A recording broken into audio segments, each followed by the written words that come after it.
जय हिंद साथियों, स्वागत है आप सभी का आपके अपने परिवार आरएस स्टडी ट्रिक परिवार में। और जैसा कि आप थंबनेल में देख रहे हो और आप सभी को पता है कि अपनी दोनों टाइम क्लास चलती है, जिसमें एक टाइम आपके जीके और साइंस से संबंधित तो दूसरे टाइम आपके गणित और रीजनिंग से संबंधित। पिछले भाग में हमने चर्चा की थी संख्या पद्धति में आपके प्राकृत संख्याओं और पूर्ण संख्याओं के बारे में, और उनसे संबंधित जितने भी क्वेश्चन बने थे उन सभी का भी हमने अध्ययन किया था। अब हम आगे संख्या पद्धति से संबंधित जितने भी फैक्ट बन रही है उन सभी का अध्ययन करेंगे। और इस क्लास में भी हम आगे से थोड़ा बदलाव करेंगे। बदलाव क्या करेंगे? बदलाव ये करेंगे कि आपकी एक पुस्तक है, doctor R S Agrawal sir की पुस्तक, अंकगणित की पुस्तक है, उनमें से हम क्वेश्चन उठाएंगे, क्योंकि लगभग सभी परीक्षाओं में उनमें से क्वेश्चन पूछे जाते हैं और मोस्ट इंपॉर्टेंट बहुत शानदार पुस्तक है। तो उस पुस्तक के हम सभी पर्सन कंप्लीट कर देंगे। मैं गारंटी देता हूं कि आपके आर्मी में तो उससे बाहर नहीं जाएगा, किसी भी तरह नहीं जाएगा। तो चलते हैं, आज की शुरुआत करते हैं। और आज के बाद में हम जो भी आपकी 30 से 40 मिनट की क्लास आएगी उसमें हम आर एस अग्रवाल सर की पुस्तक से हम क्वेश्चन उठाएंगे और उनसे संबंधित जो भी फैक्ट बनेंगे उन सभी की चर्चा करेंगे। और इसके अलावा भी यदि आपके लिए कोई इंपॉर्टेंट फैक्ट बनता हो तो उसकी भी हम चर्चा करने वाले हैं। तो चलते हैं। सबसे पहले हमने प्राकृत संख्या और पूर्ण संख्या पढ़ ली थी। अब हम बात करने वाले पूर्णांक संख्याओं की। तो पूर्णांक संख्याएं कौन सी होती है? आपको पता, प्राकृत संख्याओं में हमने क्या पढ़ा था? प्राकृत संख्याओं में हमने यही पढ़ा था कि एक से तो प्रारंभ होती है और अनंत तक चलती है, जो सामान्य गिनती के रूप में प्रयोग की जाती है। वो कौन सी होती है? प्राकृत संख्याएं होती है, सभी धनात्मक पूर्णांक होते हैं। ठीक है। और क्या पढ़ा था? और हमने ये भी पढ़ा था कि जब उन्हीं प्राकृत संख्याओं में यदि हम जीरो को शामिल कर लेते हैं और वह अनंत तक चलती है तो वो कौन सी बन जाएगी? पूर्ण संख्या बन जाएगी। अर्थात पूर्ण संख्या कौन सी हो जाएगी? प्राकृत संख्याओं में शून्य को शामिल करने पर बनी संख्याएं पूर्ण संख्याएं होती हैं। तो हम कह सकते हैं कि सभी प्राकृत संख्याएं पूर्ण संख्याएं होती है, परंतु सभी पूर्ण संख्याएं प्राकृत संख्याएं नहीं होती। अब सभी पूर्ण प्राकृत क्यों नहीं होती? क्योंकि पूर्ण संख्या में जीरो होता है और जीरो प्राकृत तो नहीं हो सकता। अब हम आगे बात करते हैं पूर्णांक संख्याओं की। पहले हमने पढ़ा था एक से लेकर अनंत तक, उसके बाद में हमने शामिल किया था जीरो। अब जीरो के साथ में हम और शामिल कर लेंगे, क्या कर लेंगे? उससे भी कम, अर्थात माइनस की संख्याएं। तो जो संख्याएं धनात्मक यानी प्लस की, ऋणात्मक और उदासीन मतलब शून्य, तीनों मान दर्शाते हैं। क्योंकि जीरो को आप प्लस करो या जीरो को माइनस करो कोई फर्क नहीं पड़ेगा। किसी संख्या में से जीरो घटाएंगे तो भी उतना ही रहेगा, किसी संख्या में जीरो जोड़ेंगे तो भी उतना ही रहेगा। तो धनात्मक, ऋणात्मक और शून्य तीनों मान प्रदर्शित करते हैं, उन्हें पूर्णांक संख्याएं कहते हैं। ये आपकी लिखी हुई है और ये आपका एग्जाम्पल हो गया कि धनात्मक कौन सी होगी? 1 2 3 4 जो अनंत तक चलती है, और जीरो हो गया, और -1 -2 -3 ये भी अनंत तक चलेगी। तो इस प्रकार की संख्याएं पूर्णांक संख्याएं होती है। तो हम यह भी कह सकते हैं कि सभी प्राकृत संख्याएं पूर्णांक संख्या होती है, सभी पूर्ण संख्याएं पूर्णांक संख्याएं होती है, परंतु सभी पूर्णांक संख्याएं प्राकृत व पूर्ण नहीं हो सकती। क्योंकि ऋणात्मक है यह पूर्ण नहीं हो सकती, जीरो और ऋणात्मक है ये प्राकृत नहीं हो सकती। आगे कुछ फैक्ट दिए गए कि शून्य एक उदासीन पूर्णांक है, यह हम पढ़ चुके हैं कि शून्य, जीरो को प्लस करो या जीरो को माइनस करो कोई फर्क नहीं पड़ेगा। सभी प्राकृत संख्याएं और पूर्ण संख्याएं पूर्णांक संख्याएं, ये भी हम बात कर चुके हैं, जबकि सभी पूर्णांक संख्याएं प्राकृत और पूर्ण नहीं हो सकती। नेक्स्ट, सम संख्याएं। अब सम और विषम आप अच्छी तरह से जानते हो कौन सी होती है। सम संख्याएं वे होती है जिसमें दो का पूरा पूरा भाग जाता है, जैसे 2 हो गई, 4 6 8 10 12 जो भी कंटिन्यू चलती रहेगी। ठीक है। और विषम कौन सी होगी? जो इसमें दो का भाग नहीं जाता हो, जैसे 1 हो गया, 3 हो गया, 5 7 9 11 13, यह हो गई विषम। परंतु ध्यान रहे, क्या ध्यान रहे, जो एक संख्या होती है आपकी शून्य, यह न तो सम होती है और न ही विषम होती है, ये दोनों की श्रेणी में ही नहीं आती है। तो सबसे छोटी विषम पूछे तो 1 होगी और सबसे छोटी सम पूछे तो 2 होगी, शून्य मत कर देना। नेक्स्ट क्वेश्चन, शून्य न तो सम है और न ही विषम है, ये हम बात कर चुके हैं। नेक्स्ट क्या दिया गया? अभाज्य संख्याएं। अभाज्य कौन सी होगी? वह संख्याएं जिनका एक अथवा स्वयं के अलावा कोई अन्य गुणनखंड न हो। अर्थात सीधी सीधी भाषा में यदि हम बात करें तो या तो उसमें एक का भाग जाता हो या उस स्वयं का भाग जाता हो, इसके अलावा अन्य किसी संख्या का भाग नहीं जाता हो। जैसे 5 है, 5 में या तो हम एक का भाग तो सभी में जाता है, ये देखने की आवश्यकता ही नहीं, और 5 में 5 का भाग भी जाएगा, इसके अलावा किसी भी संख्या का नहीं जाएगा, 2 का, 3 का, 4 का, ये किसी भी संख्या का भाग नहीं जाएगा। तो ये क्या होगी? एक अभाज्य संख्या होगी।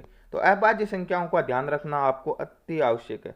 जैसे कभी कभी पूछ लेते 1 से 100 तक कितनी अभाज्य संख्या होती है, 1 से 25 तक कितनी होती है, 50 तक कितनी होती है। जैसे सबसे छोटी अभाज्य संख्या की बात करें तो वो 2 होगी। आप बोलोगे एक में भी तो नहीं जाएगा। ध्यान रहे, जिस तरह हमने पढ़ा था 0 न तो सम न विषम, उसी तरह एक न तो भाज्य न अभाज्य, दोनों की श्रेणी में ही नहीं आता। तो सबसे छोटी अभाज्य संख्या कौन सी होती है? 2 होती है।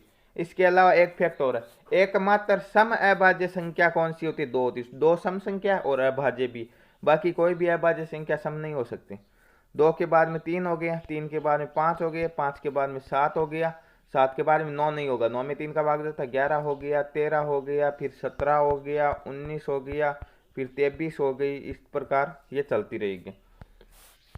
नेक्स्ट पार्ट है आपके भाज्य संख्या। वह संख्याएं जिनमें एक अथवा स्वयं के अलावा अन्य कोई गुणनखंड बन सकता है, अर्थात उसमें अन्य संख्याओं का भाग जा सकता है। जैसे 10 लिया हमने, 10 में 1 का भाग जाता है और 10 का भाग जाता है, ये तो बोलने की आवश्यकता ही नहीं है, अपने आप जाएगा।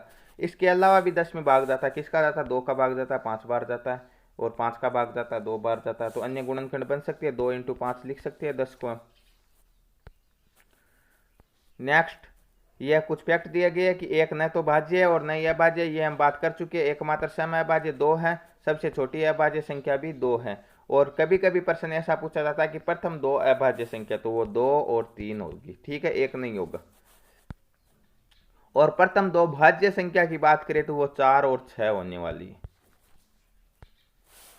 नेक्स्ट, परिमेय संख्या, वे संख्याएं जिन्हें हम p/q के रूप में लिख सकते हैं जहां q का मान 0 के बराबर नहीं होना चाहिए। परिमेय संख्या वही होगी जिसे हम भिन्न के रूप में लिख सकते हैं p/q, जहाँ q is not equal to 0, कि q 0 के बराबर नहीं हो सकता। जैसे 5/7 है, ये p/q के रूप में लिख सकते हैं। इसे हम क्या बोलेंगे? ऊपर वाले संख्या को बोलेंगे अंश और नीचे वाली को बोलेंगे हर। अंश और हर के रूप में लिख सकते हैं। यहाँ पे 0 क्यों नहीं होगा? क्योंकि जब भी हम किसी संख्या में 0 का भाग देंगे तो उसका उत्तर अनंत मान आएगा, ठीक है, कोई निश्चित मान नहीं आएगा। इसी तरह हम कह सकते हैं। तो 5/7 हो गया, 4 हो गई, 4 क्या है? एक परिमेय संख्या 9 हो गई। 4 के हर में कुछ नहीं, 1 लिख सकते, 0 नहीं लिख सकते, 1 लिख सकते। 9 के भी 1 लिख सकते। 2/5 हो गया, 8 हो गया, 10 हो गया, जो भी संख्या वो परिमेय संख्या होगी। इसके अलावा 22/7, अब 22/7 ही क्यों बताए? सभी भिन्न परिमेय होती, परंतु 22/7 क्यों? क्योंकि हम पाई का मान देखते 22/7। 22/7 परिमेय संख्या, परंतु यदि आपका सीधा सीधा पाई लिखा हुआ आ जाए तो वो क्या होगी? वो अपरिमेय संख्या होगी, ध्यान रखना। नेक्स्ट, अपरिमेय संख्या p/q के रूप में नहीं लिख सकते। जैसे √2, अब √4 को हम क्या कह सकते हैं? √4 को हम कह सकते हैं ये परिमेय संख्या, क्योंकि इसका मान 2 आ जाएगा और 2 के बटे में 1 लिख सकते। परंतु √2 का कोई निश्चित मान नहीं आता, और आपको बताया जब कोई निश्चित मान नहीं आएगा तो ऐसी स्थिति में वो अपरिमेय होगी। √3 हो गई, √5 हो गई, पाई हो गया, ठीक है, पाई अपरिमेय है, जबकि 22/7 क्या है? 22/7 परिमेय है। तो यह थी आपकी संख्याओं से संबंधित महत्वपूर्ण फैक्ट। इसके अलावा हम एक तथ्य की जानकारी और ले लेते हैं। संख्याओं के बाद में हम क्या पढ़ते हैं? संख्याओं के बाद में हम पढ़ते हैं संख्याओं के मान। और मान कितने प्रकार के होते हैं? मान 2 प्रकार के होते हैं। एक तो स्थानीय मान होता है, क्वेश्चन कहाँ से बनेंगे वो भी बताऊंगा, और एक होता है आपका जातीय मान, ठीक है। स्थानीय मान क्या होता है और जातीय मान क्या होता है? स्थानीय मान किसी संख्या के स्थान को प्रदर्शित करता है और जातीय उस अंक की वैल्यू को प्रदर्शित करता है। किस प्रकार? जैसे हमारे पास एक संख्या दे दी हमने 2, 5, 7, 8, 4, 3, कुछ भी लिख लो। इसमें हमसे पूछ लिया 5 का, कि 5 का जातीय मान कितना? तो 5 का जातीय मान 5 है, 5 का वैल्यू 5 ही है, तो जातीय मान 5 ही होगा, परंतु स्थानीय मान 5 नहीं होगा। स्थान किस स्थान पे? इकाई, दहाई, सैकड़ा, हजार, 10,000, तो 5 का मान हो जाएगा 10,000 है तो 50,000। यहाँ हम क्या करेंगे? यहाँ 5 उतार देंगे, इधर कितने अंक है? 1, 2, 3, 4 है, तो 1, 2, 3, 4 0 उतार दिया, तो ये हो गया स्थानीय मान।